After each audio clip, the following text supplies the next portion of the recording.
Party जो वो भी अब एक बीजेपी का हिस्सा है। वो तीनों आते हैं आरएसएस, तीनों का बॉस एक ही है। आपने देखा होगा कि कोरोना के अंदर दिल्ली के अंदर जो अपने मरकज के जितने मौलाना थे उनको अपने ये कोरोना ग्रस्त किया थे और उनको बदनाम किए थे लोग। तो आप समझ लो कि ये अपना कोई इंसान ना बीजेपी, कांग्रेस, ना आप पार्टी, किसी कोई अपनी पार्टी नहीं है। राजनीति की ट्रेनिंग करते हो, यहाँ से लोगों को लेकर जाते हो, मालूम होगा आपको चौथा कैंडिडेट क्या होता है। मैं मुस्लिम समाज को एक ही बात कहूंगा कि एमआईएम जोड़ो, कांग्रेस करो खत्म। कांग्रेसी और बीजेपी दोनों भाई भाई और दोनों मिलकर मलाई खाए। 5 साल में एक बार भीख मांगने आते हैं, कौम के नाम की भीख मांगने आते हैं। उनको कहना चाहता हूँ, पालड़ी में जाइए, घाटलोड़िया में जाइए, तुम रानीप में जाइए, जब खुश करने की बात आती है तो उनको करते, वोट भी उनसे लीजिए।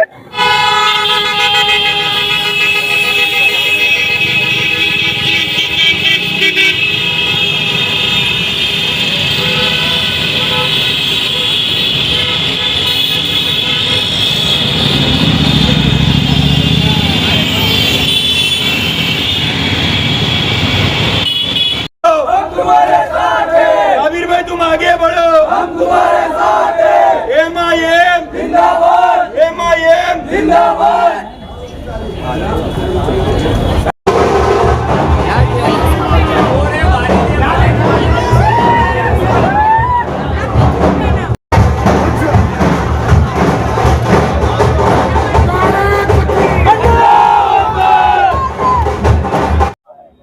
आज अहमदाबाद जमालपुर के अंदर 3 कैंडिडेट जाहिर किए गए, अहद खान पठान और अफसाना बेन चिश्ती और नसरीन बेन कुरैशी। ये जमालपुर के 3 उम्मीदवार आज एक नक्की अपने कैंडिडेट फाइनल किए गए हैं और कल सुबह ये मैंडेट बनने जाएंगे। यहाँ पर लहर अहमदाबाद के अंदर एमआईएम की लहर है जबरदस्त। पतंग पतंग पतंग, बाकी सब खत्म नहीं। जैसे हमारे पार्टी के जो भी उम्मीदवार है, हमारे सिंबल से काम होते हैं। आगे भी जो काम हुए, जो भी हमारे सिंबल से काम हुए, इंशाल्लाह आने वाले चुनाव के अंदर हमारे कैंडिडेट जीत के आएंगे तो हमारे सिंबल से काम होंगे और इंशाल्लाह प्रजा मायूस नहीं होगी। एक क्या अपील करेंगे कि मुस्लिमों का वोट जो है वो अक्सर बढ़ जाता है अलग अलग पार्टियों में, तो वोट बटे ना, इसके लिए क्या एक अपील आप करेंगे। मैं मुस्लिम समाज को एक ही बात कहूंगा कि एमआईएम जोड़ो, कांग्रेस करो खत्म। कांग्रेसी और बीजेपी दोनों भाई भाई और दोनों मिलकर मलाई खाए। बात यह है कि सबसे पहले ये लोग क्या करते हैं कि बीजेपी अपने कैंडिडेट जाहिर कर देते हैं, जो बाकी रहते हैं वो कांग्रेस में डाल देते हैं। आप उसको और वोटिंग करते और वो चला जाता बीजेपी में, तो अपना वोट कहाँ गया, वहां पर गया। अच्छा, आज तक अहमदाबाद के अंदर जितने भी प्रॉब्लम जो दलित, मुस्लिम, पिछड़े वर्ग की जो भी मजलों की जो भी तकलीफ पड़ी, आज तक कांग्रेस ने अभी तक कोई नहीं बोला। इतने सारे मकान निर्मूल सर्वे, कांग्रेस से एक आवाज नहीं उठाई।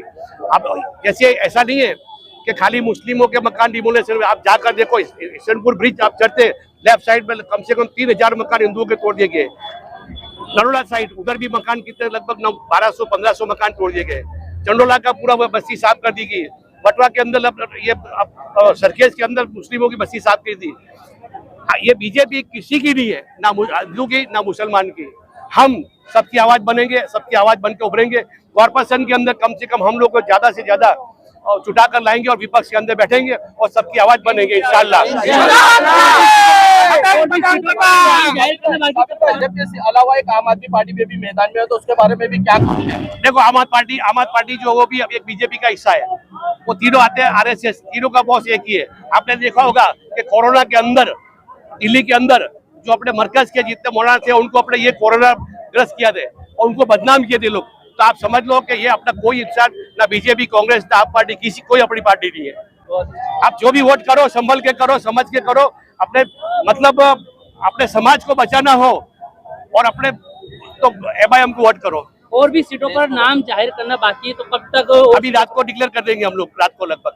एक अहमियत रखता है सवाल की कांग्रेस को आप बता रहे जनता को, तो कांग्रेस के नेता तो आपकी पार्टी में अभी जुड़ रहे हैं, जैसा कि इकबाल भाई शेख जुड़े हैं और एहसान भाई आए हैं, तो कांग्रेस को खत्म करने के लिए पार्टी में जोड़ना है आपके, इस तरीके से तो लग रहा है। एक बात समझो, जो भी परेशान कांग्रेस के अंदर परेशान है वो सब इधर आ रहे हैं। मैं खुद भी पहले कांग्रेस में था, मुझे पता है कि कांग्रेस के अंदर क्या होता है। जब विधानसभा के अंदर छुटा के जाते हैं, जब माइनॉरिटी की बात आती है तो उसको अपने को चुप किया जाता है, अपने को बोलने नहीं देते। तो ये है कांग्रेस। देखिए 5 साल से जो कौम के लिए काम कर रहे थे उनको साबिर भाई ने कैंडिडेट बनाया है, तो MIM पार्टी काम करने वालों के साथ है। और ये जो को मैंडेट मिला है ये उसका नतीजा है कि 5 साल जो कौम की आवाज उठाई उसी के लिए अल्लाह ने आज हमको, और आज कैंडिडेट है 28 तारीख के दिन कॉर्पोरेटर होंगे इंशाअल्लाह। और ओपोजिशन का लीडर MIM से होगा, ये भी मैं बोल दूं। और जो राजनीति बोलते हो हमको, खेल तो MIM यहाँ पे जो जेंट्स कैंडिडेट बाकी ना उसमें होगा। राजनीति की ट्रेनिंग करते हो, यहाँ से लोगों को लेकर जाते हो, मालूम होगा आपको चौथा कैंडिडेट क्या होता है। क्या कहोगे आहत भाई, इस बार ये जो कांग्रेस है काफी लोग भी नाराज है, उसके बारे में क्या कहोगे आप कौन से आदर आप अभी विस्तार? देखिए हम लोगों का काम ही हम करते हैं। आपको एक बात बताऊं, मॉब लिंचिंग हो MIM, 2CC का बिल हो MIM, औकाफ का मुद्दा हो MIM, जब भी कौम पे हालात आते हैं तो MIM, तो वोट क्यों MIM को नहीं? और जो हमारे को कौम के वोट से जाके असेंबली में बैठते हैं और जब बिल पास होता है तो बाहर निकल जाते हैं, कौम को बदनाम करते हैं, ऐसे लोगों की राजनीति का एंड होने वाला है इंशाअल्लाह। ये कौम के मुद्दे के लिए बाहर कौन आता है? लोगों को दिल पे हाथ रख के विचारना चाहिए कि कौम के मुद्दे के लिए बाहर MIM आती है, वोट का हक भी उसका है। और जो लोग 5 साल में एक बार भीख मांगने आते हैं, कौम के नाम की भीख मांगने आते हैं, उनको कहना चाहता हूँ पालड़ी में जाइए, घाटलोड़िया में जाइए, तुम रानीप में जाइए, जब खुश करने की बात आती है तो उनको करते, वोट भी उनसे लीजिए। जी असद भाई, आपने कौम की बात कही। आज अहमदाबाद में मुस्लिम समाज में काफी जगह नशे की गतिविधि बढ़ चुकी है, कई नौजवान जेल भी जा चुके हैं इस एंटी ड्रग्स के चलते।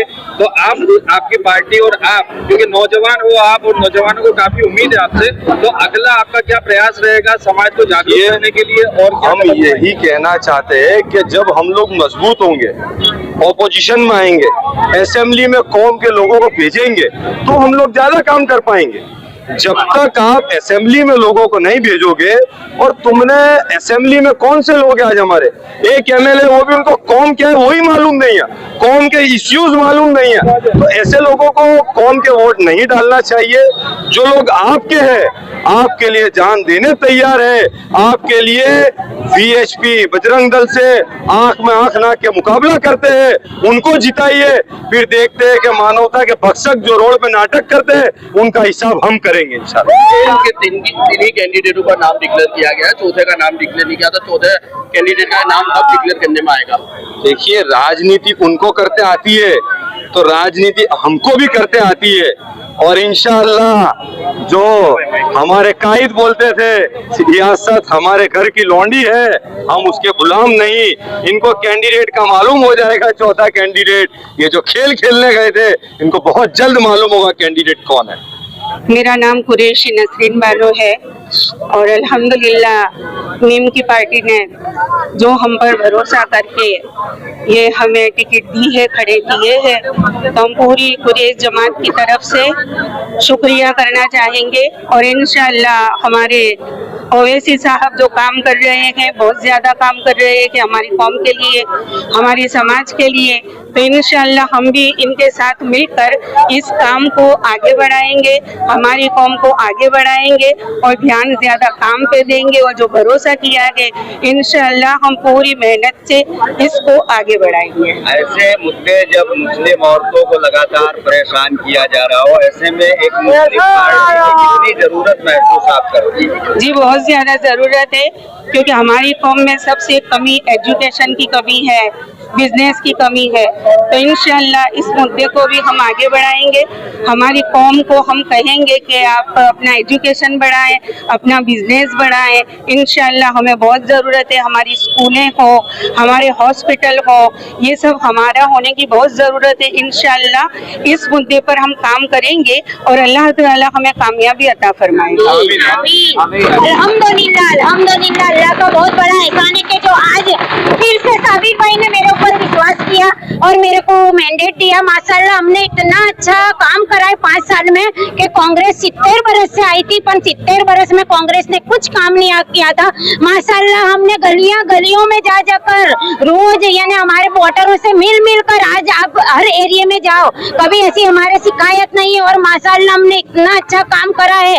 देवड़ी वाले में पानी का दूसरी टाँकी का करवाया, हर जगह पे 2 की 4 की लाइन, जगह जगह पे आरसीसी का काम, जगह जगह पर हमने स्कूलों में हर स्कूलों में वाटर कूलर दिए हैं। हमने हॉल की रिपेयरिंग का काम, हॉल की मांग की है। हमने माशाल्लाह लाइब्रेरी रिपेयर करवाई है। हमने अर्बल सेंटर में नए खुलवाए सबके और स्मार्ट साड़ा बनवाई। माशाल्लाह इससे भी अच्छे काम होंगे। और उसके अलावा हमने कौम के मुद्दे उठाए, यूसीसी का मुद्दा के अपने हिसाब का मुद्दा था, हर मुद्दे जो हमारे ओवैसी साहब पार्लियामेंट में उठाते हैं, उन्होंने हमारे को बोला है कि आप मुद्दे उठाओ, आप रोड पे जाओ, आप पार्लियामेंट में वो मुद्दे उठाते, हमको बोला है कॉर्पोरेशन में आप मुद्दे उठाओ, ने अगर जरूरत पड़ी तो मैं भी आपके साथ रोड पे आऊंगा। नहीं इंशाअल्लाह अल्लाह ने चाहा तो हमने जो 5 साल काम करा है ना उससे अच्छे काम होंगे। और एक ने गटर पानी नल में हम नहीं रहेंगे। हम माशाअल्लाह स्कूल कॉलेज प्लस हम लाइब्रेरी जगह जगह पे हम पढ़ाई पे ध्यान देंगे। हम हॉल नहीं है तो हॉल के वैसे भी नेहरू ब्रिज के कॉर्नर पे जो अभी बंद डेपो पड़ा है उस पे भी हमने हॉल की मांग की है। माशाअल्लाह इससे भी अच्छे काम हो। और सबसे पहले तो मेरे को अल्लाह पे भरोसा और मेरी जनता पे मेरे को पूरा भरोसा है। मेरी जनता हमारे जितने भी चारों कैंडिडेट है माशाअल्लाह हमारी जनता 26 तारीख के दिन सिर्फ और सिर्फ पतंग के निशान को वोट देगी और उनका सही वोट का सही इस्तेमाल करेगी। और अल्लाह से दुआ है ना अल्लाह हमारे को कामयाब करेंगे इंशाअल्लाह। साबिर भाई आगे बढ़ेंगे और हमारे ओवैसी साहब और हमारा पतंग 26 तारीख के दिन पतंग का झंडा लहराएगा पूरे गुजरात में। और हम अपक्ष में बैठेंगे, हमारा नेता होगा अपक्ष का नेता, विपक्ष का नेता होगा इंशाअल्लाह। हमारा विपक्ष का नेता होगा इंशाअल्लाह कॉर्पोरेशन में।